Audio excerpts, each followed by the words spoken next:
Hello friends, welcome to Shree's kitchen. आज आम कंचा चिंगुड़ी माछ पतुआ बनइबा। चलते देखा।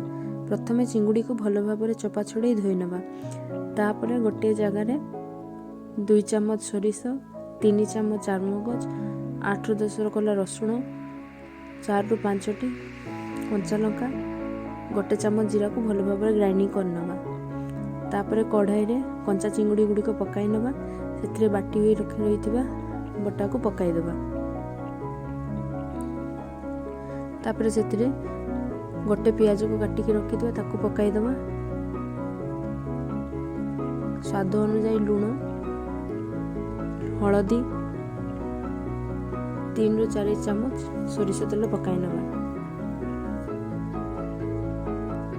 ताको भल भाव गोले गोला कि किछि समय ढांकी बसाई दबा।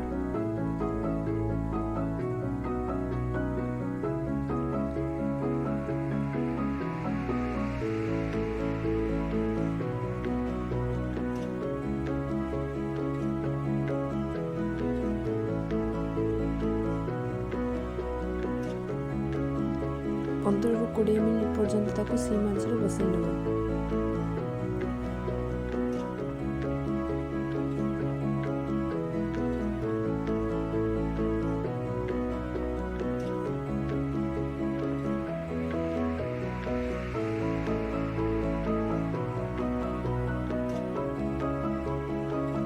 तापर देखि पारथु पानी टी मरि जाइछि।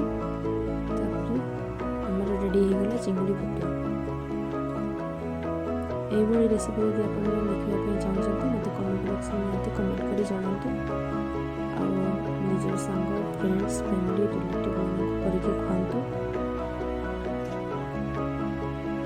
यदि आप चैनल को सब्सक्राइब करना जल्दी जल्दी जाए सब्सक्राइब कर नियंतु।